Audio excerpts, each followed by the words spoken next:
la tierra y su voz es canción de alegría.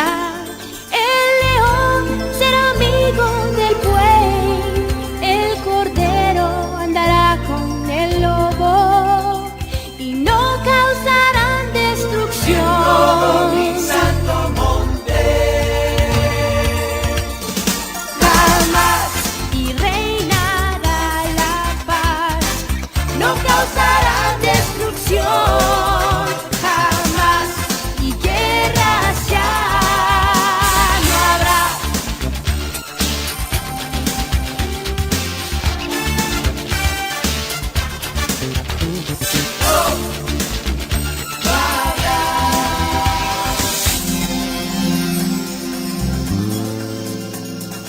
Volverán sus espadas en arados, volverán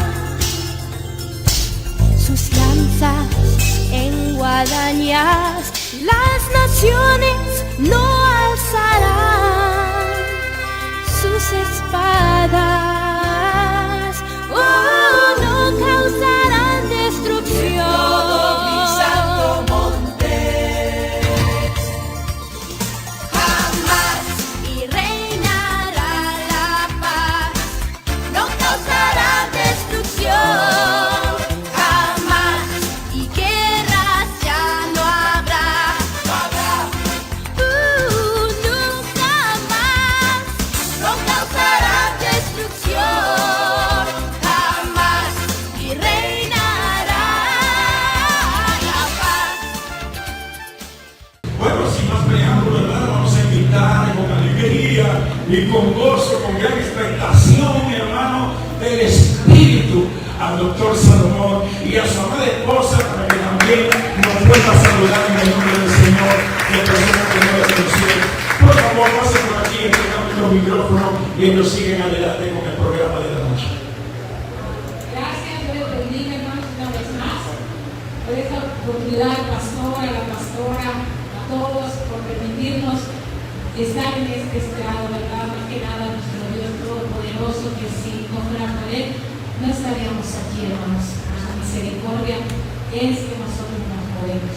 Que esta noche disfrutemos de la palabra de Dios, con las alabanzas y todo, y que Dios hable al corazón de cada uno de nosotros. Nuestros corazones estén abiertos a su voz, todo nuestro ser completo le pertenece a Él. ¿Amén?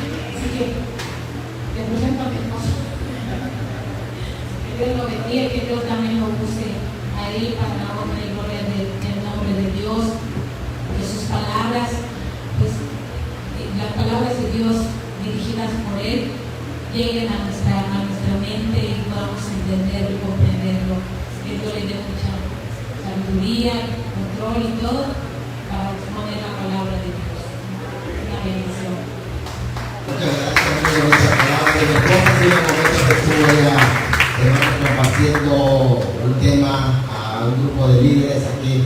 Es el tercer piso que Cristo está muy bonito ese lugar donde estuvo compartiendo y fue una bendición para todos los presentes, hermanos, y externaron también experiencias algunos de los hermanos. Nos hemos gozado y nos hemos gozado también desde el día de ayer con cada uno de ustedes, el pastor Bienvenido, su esposa, son unas maravillosas personas, tienen toda la razón, todos los que han pasado no están mintiendo, soy testigo, que son una bendición para esta comunidad, y yo veo que son gente que suelta la bendición, no la retienen para ellos todo lo que están haciendo es para bendecir al pueblo de Dios, y por eso es que ellos, hermanos, son honrados por el Señor a manos llenas, porque miren cuántas Biblias han obsequiado, miren cuántas cosas que estaban en la mañana ya, bisuterías y tantas cositas allá, que dijo el pastor, esto es para ahora, porque aprovechenlo, en la gran tribulación no hay nada de esto, decía el pastor, ¿verdad? Dios lo bendiga, y cada uno de esos preciosos y preciosas siervas del Señor, esperamos que en esta hora podamos ser también nosotros de bendición para su su vida y lo vamos a hacer también como el día de ayer en dos partes. Quiero dar un resumen, porque de pronto encuentro que hay creyentes que necesitan tener un panorama general de los tiempos proféticos, así que elaboré por allá 12 acontecimientos futuros para que usted los tenga en orden y diga, bueno, ya entendí cuál es el plan profético de Dios desde el tiempo en que estamos viviendo hasta el cielo nuevo y la tierra nueva. Así que vamos a hacer un viaje hermoso. ¿Todos estamos listos, hermanos? Muy bien, vamos a estar a la expectativa. Tengan Biblias en mano y también los textos van a aparecer aquí en esta gráfica que ustedes tienen. Va a ser un mapa de 12 acontecimientos proféticos que van a culminar en cielo nuevo y tierra nueva. Así que hoy, a gozarnos con esta temática, esperamos que nadie se duerma. Ya les apagaron la luz por cualquier cosa, tienen lentes negros algunos, pues ya yo pienso que están despiertos, pero a lo mejor ustedes estén soñando con la nueva Jerusalén y todas estas revelaciones que vamos a ver hoy. Así que comenzamos con el punto número 1. Si es el tiempo que estamos viviendo hoy. ¿Cómo se llama el tiempo que estamos viviendo? Tiempo de gracia. El pasaje que aparece ahí citado, porque hay muchos textos que nos hablan de este tiempo de gracia, que es el tiempo de la iglesia, no quiere decir que antes no existía gracia. La gracia del Señor ha estado en todos los tiempos, los periodos y las dispensaciones. Pero la gracia del Señor Jesucristo manifestado en carne no se había manifestado hasta que vino este tiempo. Por eso Juan, que va testificando acerca de Cristo, dice que la ley, dice el pasaje de Juan 1, versículo 17, la ley por Moisés fue dada. Por medio de Moisés fue dada la ley, que es una revelación de Dios para que conozcan la voluntad de Dios. Pero ese periodo fue el periodo de la ley y Moisés era el mediador de ese pacto que entregó al pueblo para que puedan ellos, hermanos, cada uno de ellos entender que ellos son pecadores, porque la ley fue dada para que el hombre conociera qué es el pecado. La ley no fue dada para que el hombre sea salvo, sino para que descubriera, porque por el conocimiento de la ley es el pecado, porque la ley es la que dijo, no matarás, se dio cuenta que matar es pecado, no hurtarás, se dio cuenta que hurtar es pecado, pero no daba la solución, porque la ley es como cuando usted va al médico y entonces le dice, vamos a diagnosticar qué es lo que tú tienes. Y entonces va, a ver, súbete aquí en esta basculita, y le tienen miedo muchos, terror a esa báscula, ¿verdad? Y entonces sube a la báscula y se dispara. Ya descubrimos cuál es tu problema. Tú necesitas bajar 15 kilos. Estás más arriba de tu peso normal. Ya te dieron el diagnóstico. La ley, eso es lo que hace. La ley te va a conocer que tú estás apartado de Dios, que no llegas a la medida, que has sido pesado en balanza y has sido hallado falto. Eso se pasó, pero a algunos les hace falta en la balanza de Dios. Y bien, qué interesante, porque la ley no puede solucionar. La ley es el diagnóstico de cómo tú estás. Así que el pueblo de Israel tuvo el diagnóstico en sus manos, porque la ley lo que le dictaba es qué era su situación con Dios, el diagnóstico, y se encontraban que estaban en pecado, pero no les daba la solución.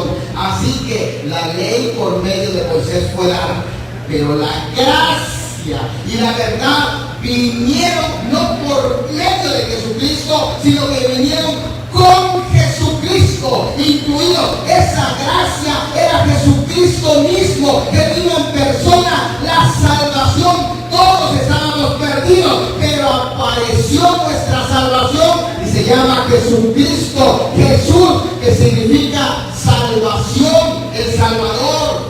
¿Se dan cuenta que había gracia? Sí, pero la gracia del Señor Jesucristo no se había manifestado hasta que Cristo vino en carne. Y entonces ese profeta que es Juan también testificó de él. Por eso dice que Juan es el último de los profetas, porque él está cerrando el canon de los profetas.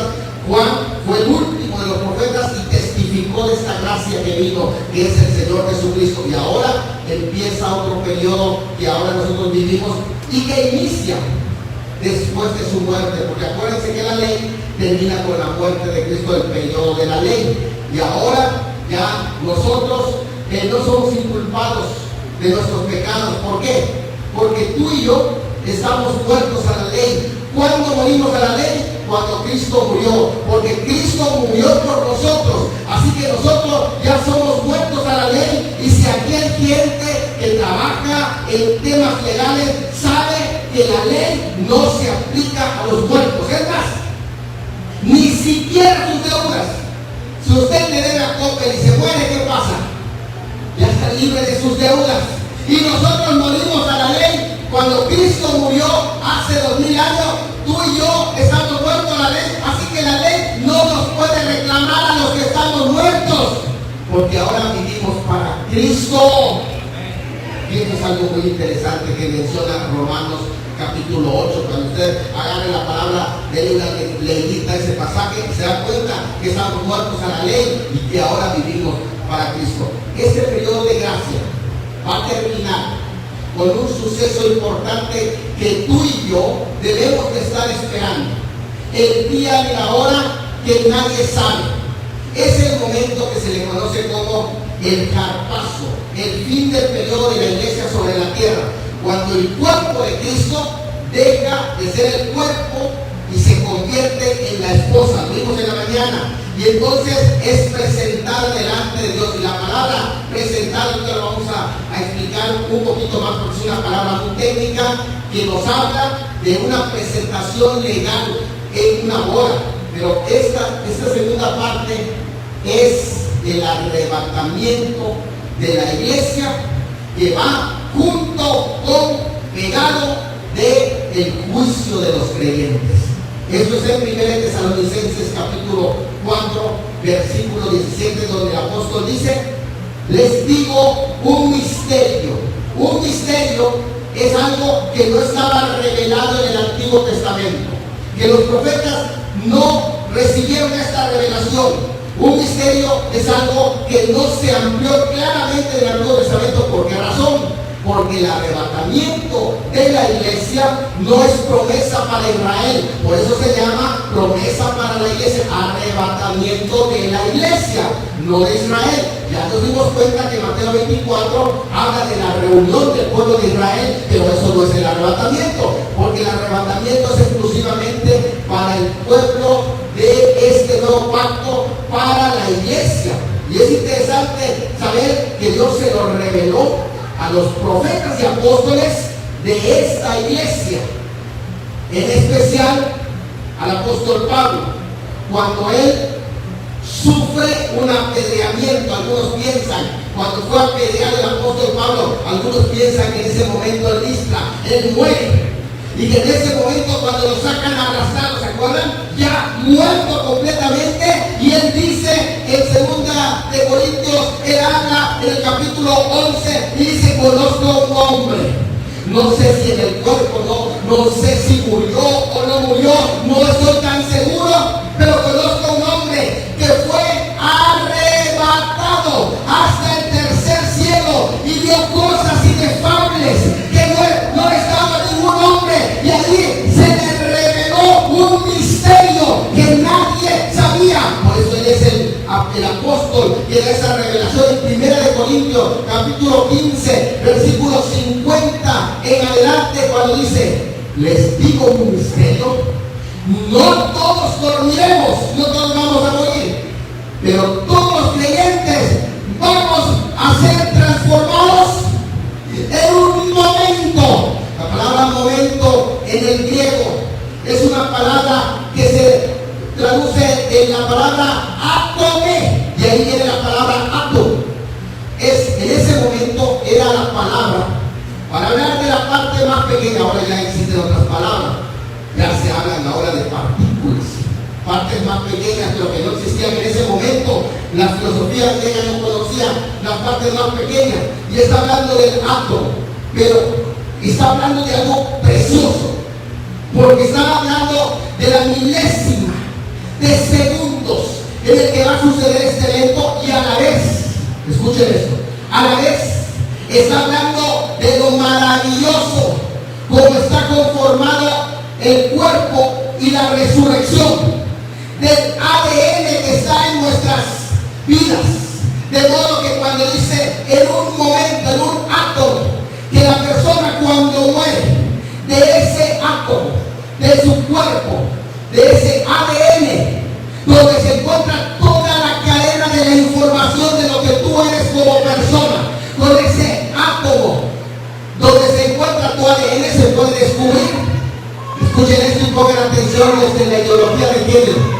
Se puede descubrir si la persona es hombre o es mujer, porque la cadena del ADN lo va a revelar, y de ese átomo, de una partícula de tu cuerpo, viene toda la información de lo que tú eres, como un USB, como un micro USB, donde viene toda la información. Así que algunas personas dicen, pero cuando yo muero, todo mi cuerpo queda deshecho, pero como un átomo, con una partícula invisible donde viene toda la información de tu cuerpo, va a hacer esto, la maravilla. La resurrección consiste en esto, es la resurrección del cuerpo, y de ese átomo viene la manifestación del poder de Dios. Por eso dice que nadie puede hacer lo que Cristo va a hacer. Llegará el momento en que todos los muertos oirán la voz del Hijo del Hombre, y cuando Él llame a los muertos, escuchen esto que es poderoso, y el 1 Tesalonicenses lo dice, y les dice a los hermanos, esa es nuestra esperanza. 1 Tesalonicenses 4, versículo 13, les dice el Señor de esta manera: no quiero, hermanos, que ignoren acerca de los que duermen en el Señor, porque los cristianos no mueren, los cristianos solamente duermen. Los muertos son los que no tienen a Cristo. Lo vamos a ver cuando lleguemos al juicio final y la resurrección de los pecadores. Pero escuchen esto, hermano, para que no se entristezcan como los que no tienen esperanza. Su juego tiene que ser diferente, porque ustedes tienen a Cristo. Así que, hermano, tenemos que hacer fiesta cuando un creyente muere, porque honroso es a los ojos de Dios la muerte de ¿quién? De sus santos. Y el segundo día me mostraba un video, mi esposa, donde están cantando alabanzas a Dios y danzando, que falleció un hermano y está la danza en la iglesia, y dirán, están locos. Señor, así quiero mi funeral, porque no haya tristeza ni haya dolor, porque yo ya me estoy gozando en la patria celestial. Los creyentes no mueren, duermen en el Señor. Su cuerpo está durmiendo, su cuerpo, para que no se entristezcan como los que no tienen esperanza. Porque si creemos que Jesús murió y resucitó, si creemos en la resurrección, así mismo traerá Dios con Jesús a los que durmieron en Él. Esto significa que cuando un creyente muere, se va directamente a la presencia de Dios. Y cuando sea el arrebatamiento de la iglesia, el Señor desciende, el Señor mismo desciende del tercer cielo, baja hasta las nubes y envía a los espíritus de los creyentes a buscar su cuerpo, con un átomo de su cuerpo al cual le perteneció, donde está toda la información de su cuerpo. Sucede el milagro cuando escuchen la voz del Hijo de Dios tomar su cuerpo. La cadena del ADN se va a desarrollar en cuestión de segundos y va a formarle el cuerpo entero, desde la uña más pequeña hasta su cabeza completamente, y va a ser transformado. Y eso va a ser así. Así que va a ser su mismo cuerpo, porque va a llevar su misma información de ADN. Y si le hacen una prueba de ADN, va a ser tu mismo cuerpo, pero va a ser transformado. Qué maravilloso es esto, hermanos. Esto es como para que nos estemos gozando, porque entonces nuestro cuerpo va a ser levantado en perfección. ¿Qué dice la Escritura? Que seremos perfectos. me alegraré, dice el salmista, cuando me despierte a tu semejanza.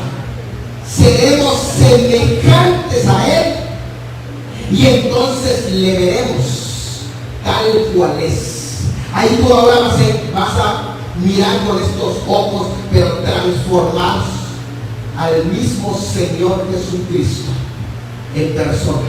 El sueño de cada uno de nosotros los cristianos, ver al Hijo de Dios. Bienaventurados los de limpio corazón. ¿Por qué? Porque ellos verán a Dios. Nuestra esperanza hecha una realidad en ese mismo momento. Creados conforme al hombre perfecto. Adán fue un varón perfecto. Y no va a haber niños, porque los niños van a ser varones perfectos.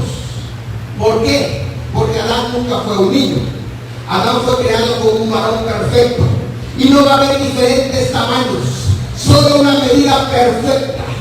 Ni gigantismo ni enanismo. Una medida perfecta. Hermanos, ya no habrá más llanto, no va a haber dolor, no va a haber más hambre, no va a haber ninguna necesidad, cansancio, porque nuestro cuerpo va a ser un cuerpo poderoso, preparado para ese momento del rato. ¿Saben ustedes que vamos a hacer un viaje que va a ir no en el segundo cielo, porque las estrellas, escuchen esto, están en el segundo cielo? Si usted mira las estrellas, la estrella más cercana a la Tierra está a 800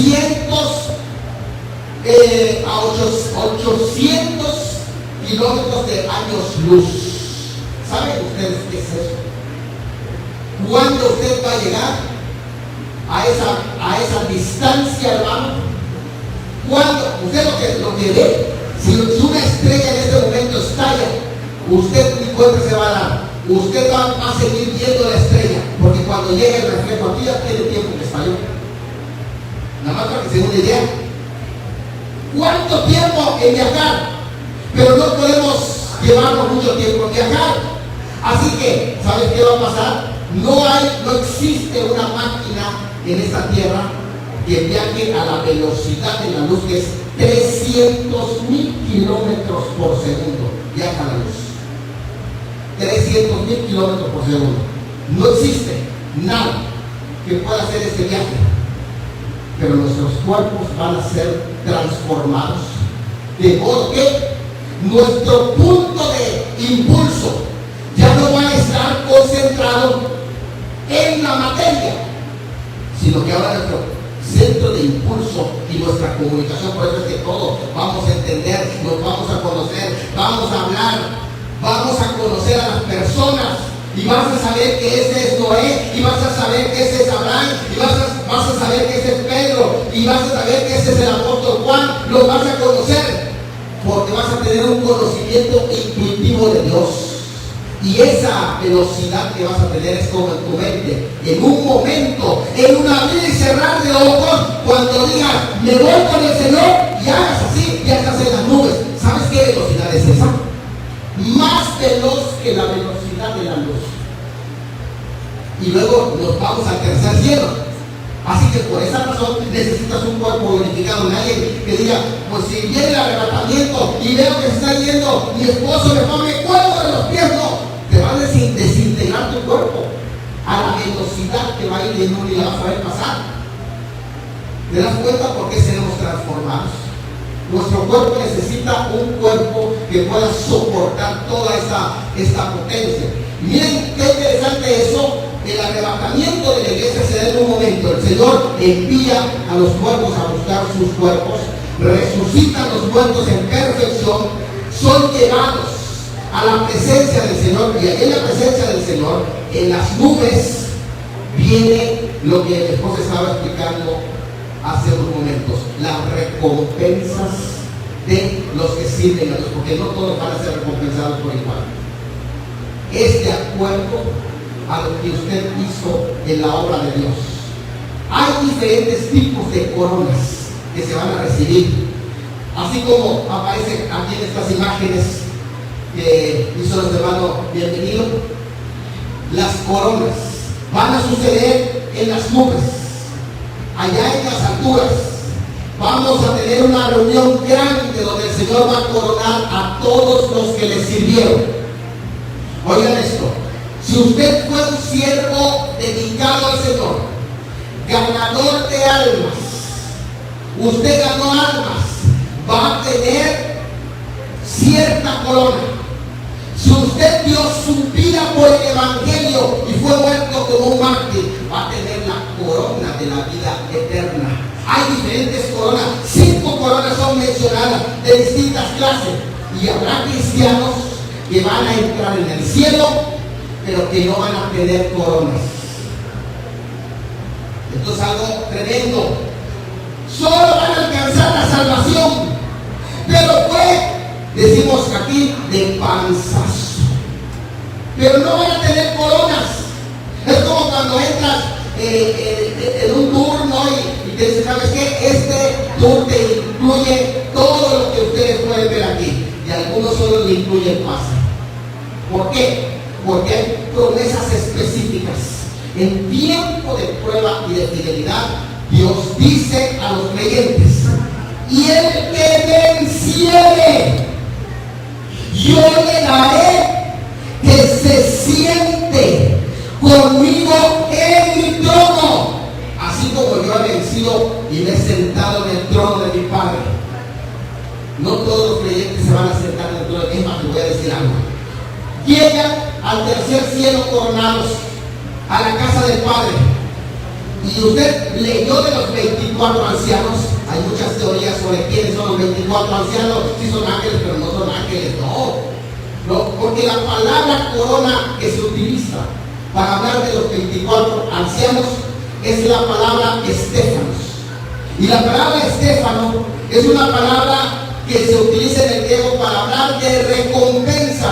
Se le daba a los atletas y subían a la tribuna y se le ponía un estéfano, aquí una corona de recompensa, porque habían ganado como atletas, una recompensa.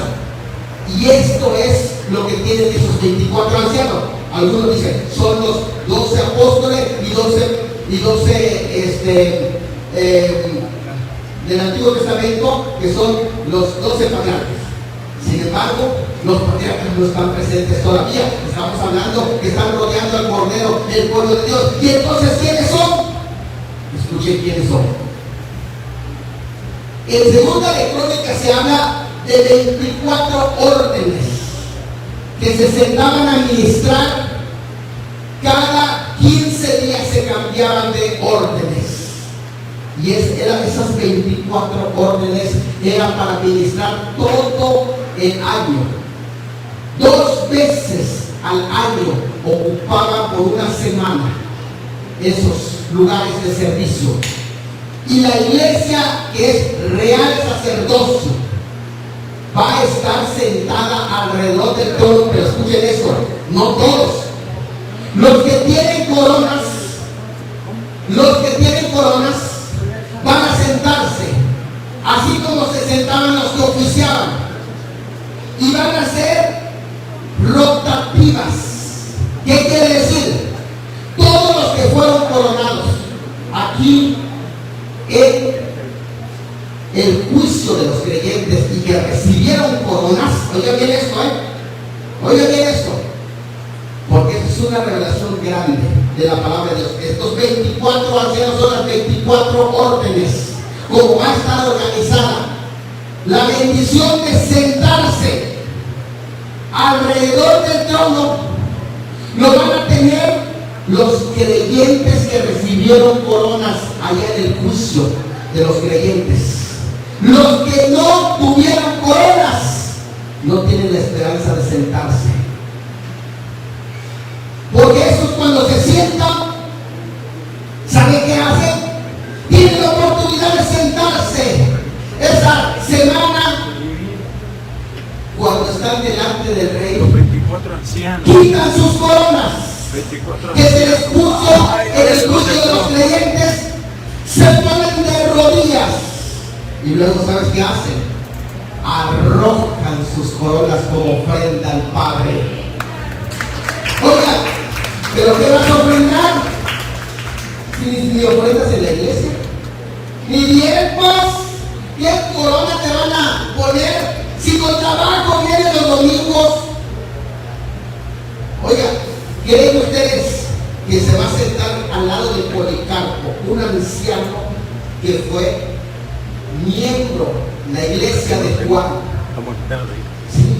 Okay. Un hombre Pégale. que se consagró Y ya a luego Dios regresa la imagen de él, acusan para que la gente por tenga un una idea. miembro de su iglesia. Lo acusan y lo denuncian por un joven de su iglesia. Y lo Tiene que toman que no se vea para eso. torturar y lo amarran y le ponen Sí, la leña alrededor. regresa porque a sí, Policarpo. ahí sola. Y le dicen, niega a Jesús y di que César es el Kyrios, es el Señor. Y él dijo así: 84 años he servido a mi Señor. Todo lo que he recibido de Él ha sido bienes, favores y misericordias. ¿Cómo he de negar a mi Señor? Y murió quebrado y cantando y adorando el nombre del Señor. ¿Tú crees que este hombre va a recibir la misma cantidad de corona de aquel hermano que no vino? Porque es que la serie de Netflix, Narcos en México, y no vino a la iglesia? ¿Crees que lo van a coronar de igual manera? Nunca. Correcto. Y menos se van a sentar alrededor del trono para tirar sus coronas. Si no tiene corona, de panzazo se salvó ese hermano. Pégalo, pégalo. Sí, ahorita. No tiene ninguna corona. Así que esos 24 Luego se ve ancianos esa parte son del tema y rotativos, eso tendría que ser. creyentes que van a ir rotando conforme a las órdenes que aquellos que servían en el templo, según lo enseña Segunda de Crónicas, como lo estableció David Salomón. Esto es algo muy importante que nosotros tenemos que entender. Bien, hasta aquí está este punto. Vamos a ver, número 3. Número 3. Después del juicio de los creyentes con el arrebatamiento, va a suceder lo que aquí se llama bodas del Cordero, mientras en la tierra se encuentra ¿qué? Ahí les va. Las bodas del Cordero, ¿qué es? Busca imagen, boda de En las Cordero. bodas judías hay Es que lo que tres pasa es que etapas, como tiene que allá, son Yo entiendo. el Búscalo mientras, antes de que busca es boda de cuando se Cordero. hace la promesa Y lo pega rápido para que la gente incluso vea. esas promesas se puede hacer aún de niños, Por eso es que a veces se desposan y se prometen desde que están pequeñitos. Los papás pueden hacer ese desposorio, o uno está adulto y el otro niño. En el caso de José ya era adulto cuando él desposaba con María, que era una niña y esperaba a la edad, y por eso dice el pasaje: estaban desposados María con José. Estaban desposados, ya era un compromiso legal, pero no la había tomado por mujer. Entérense que la palabra tomado es la palabra lambano, que es la misma que aparece en Lucas 17 cuando dice: uno será tomado y otro será dejado. La misma palabra lambano, y es la que aparece en Juan capítulo 14 cuando dice: vendré otra vez y os tomaré a mí mismo. La palabra es lambano, es una palabra que se utiliza para la ceremonia de la boda, cuando el novio que está desposado sale de la casa de su padre, que cuesta acompañado de sus compañeros, va a la casa de la mamá de los papás de la novia y toma a la novia para llevársela a la casa del padre, porque en la casa del padre se va a hacer la ceremonia que se llama presentación de los novios. Es la palabra presentación. Y esta misma palabra tomado es la misma palabra que Jerónimo aplicó a las costumbres judías de la comunidad judía que estaba en Alejandría. Y Jerónimo, en el siglo IV, es el que tradujo la Vulgata latina, tradujo esta palabra harpazo como rapioi, que era lo que hacía el novio cuando iba a la casa de la novia y tomaba esa palabra, tomaba a la novia. Y él utiliza ese término de harpazo para decir en su Vulgata latina rapioi, que es la palabra sinónima de tomar a la novia. Así que cuando se usa la palabra harpazo, es la misma palabra de la mano, es un sinónimo de la mano para hacer ese momento cuando toma a la novia de la casa de sus padres y va a hacer un desfile hasta la casa del padre, en donde el padre toma la mano de la novia y la deposita en la mano del novio y celebra lo que se llama la presentación, que es en realidad la boda como tal.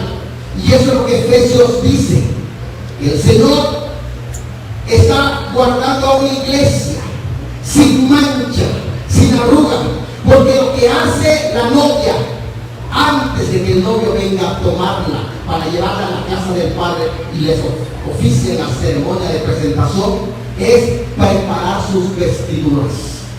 Así que la novia se dedica a preparar sus vestiduras, porque en cualquier momento va a aparecer ¿quién? El novio. Y si el novio aparece, sus vestiduras tienen que estar terminadas, limpias, blancas, porque dice el novio cuando viene: vámonos para la casa del padre, porque se llegó la hora. Y lo llevan a la casa del padre y allí les hacen la ceremonia de presentación a fin de presentársela a sí mismo a una iglesia sin mancha y sin arruga. Esa es la boda, y esa se celebra en el cielo, en la casa del Padre. Mientras está la celebración de las bodas en la casa del Padre, en la tierra se está viviendo grande tribulación. Así que mientras, hermanos, nosotros nos estamos gozando, toda la iglesia que es la esposa del Cordero en ese momento están celebrando en la casa del Padre la fiesta de presentación, pero todavía no es la fiesta de las bodas, es la presentación, es la segunda parte. Después del desposorio, ahora estamos desposados con Cristo, el viernes nos lleva a la casa del Padre, ahí se hace la presentación, que es la segunda parte. Todavía falta la fiesta de las bodas, pero en la tierra se estará desarrollando la gran tribulación. Tribulación que, según Jeremías 37, dice que es tiempo de angustia para Jacob. Ya vimos también ese periodo de la gran tribulación. Y pasamos al punto número 4, que es cuando termine la gran tribulación y las bodas del Cordero en el cielo. El número 4, que dice: la segunda venida de Cristo en gloria.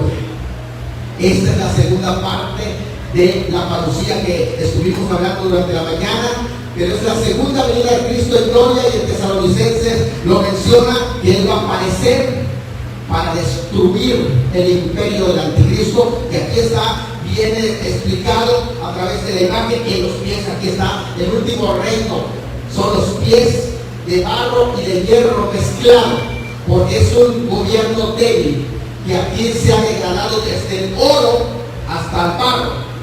Y es también los 10 cuernos de la cuarta bestia, son los mismos 10 dedos, son los mismos 10 cuernos de la bestia, y allá entre uno de ellos está el cuerno pequeño, que es el anticristo, y es al que el Señor va a destruir cuando venga en su segunda venida.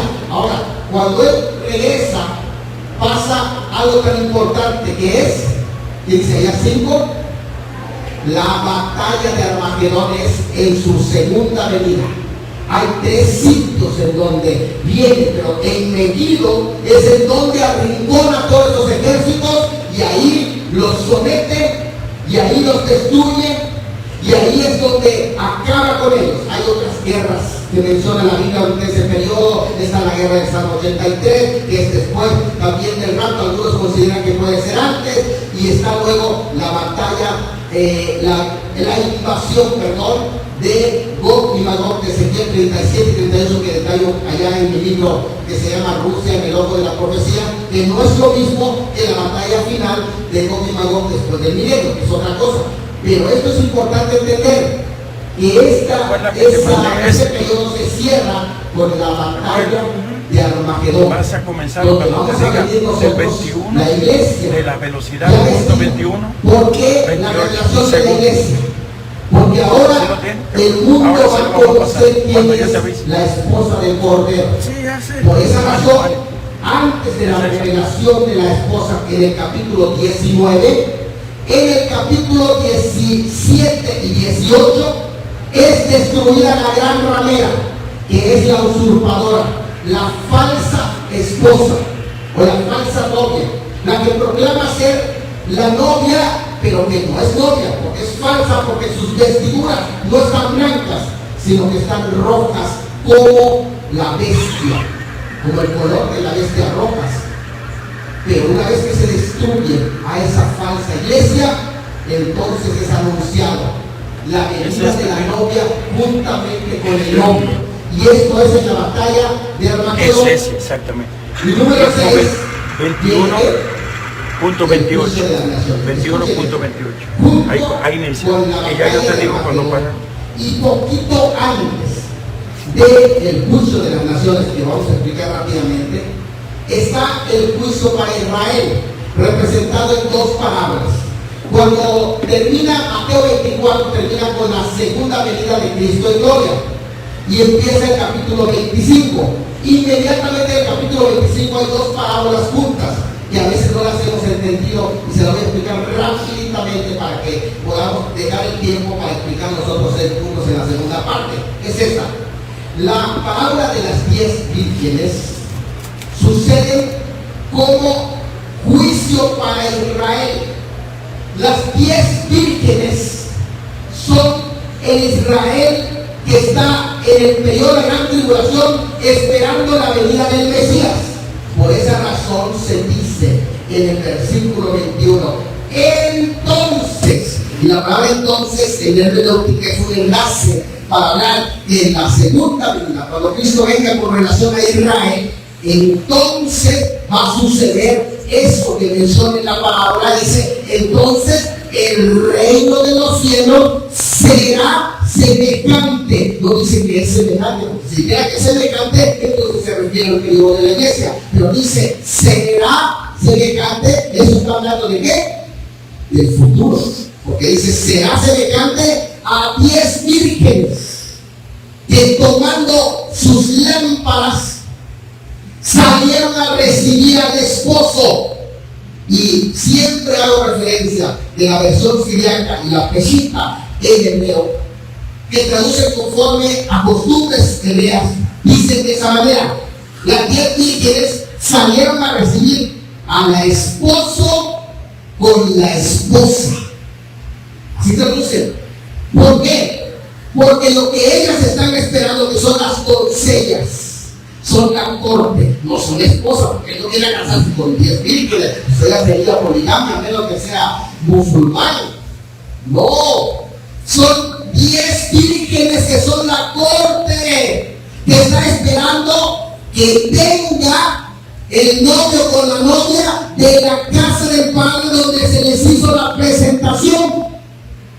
¿Para qué? Para que entren a la celebración de la fiesta de las bodas, y ellas entren a celebrar la fiesta juntamente con el esposo, porque las fiestas judías así son. Después de la presentación en la casa del padre, regresan a celebrar en un local, y algunos esperan, y de hecho al entrar en el local se cierra el local, y la fiesta puede durar, escuchen esto, puede durar 1 día, 2 días, 5 días, 8 días, 10 días, dependiendo del dinero del padre.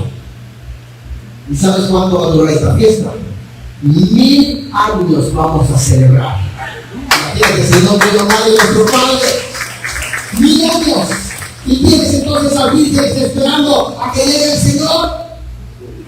Israel, por esa razón, es que dice, las que se fueron previsoras tomaron su lámpara, pero también tomaron aceite. Es como, esto es importante, se lo voy a poner aquí para que lo entiendan en términos y palabras aquí de México, ¿no? Agarraron el carro, pero no le echaron gasolina. Pero unas agarraron el carro y le echaron gasolina. Eso es lo que dice. 5 agarraron sus lámparas, pero no llevaron aceite, que la gasolina para prenderla. Pero las otras 5 tomaron sus lámparas y con ellos llevaban también la gasolina. Así que tira el cielo para gasolina.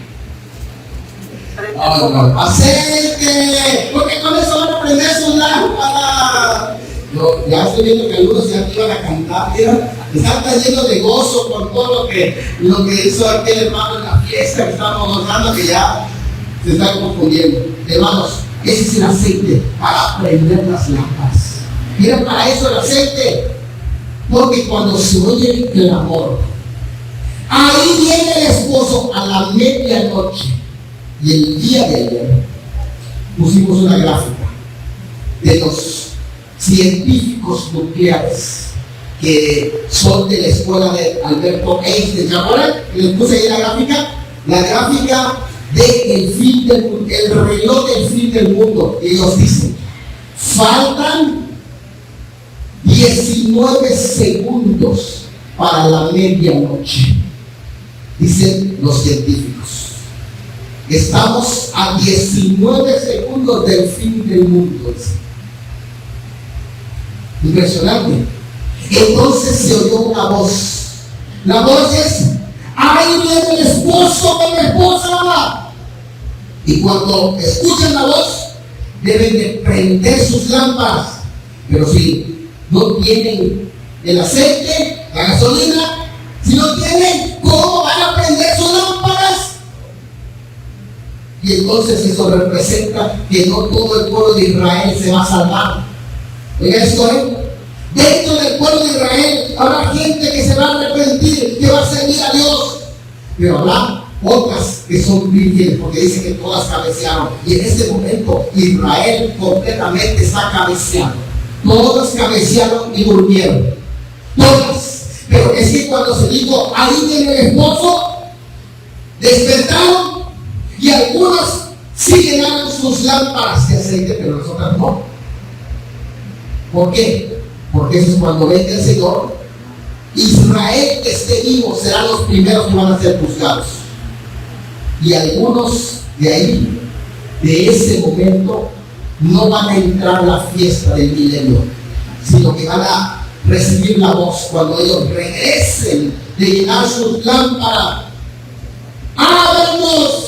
¡Abren la puerta! Y les van a decir: no les conozco. Es que yo soy judía, no te conozco. No te conozco. Y se cerrará la puerta de la fiesta para ellos. Eso es el Israel vivo. Pero hay otra parábola, que es la parábola de los talentos. La parábola de los talentos habla de las recompensas que van a tener aquellos que sirvieron a Dios. Por eso el primer curso, antes del curso de las naciones, es el curso para Israel, que es lo que estamos viendo. Y en esa parábola de los talentos son juzgados los vivos y los muertos. Por eso dice en el libro de Timoteo que el Señor le predica la palabra, porque aquel que va a venir a juzgar, ¿a quiénes?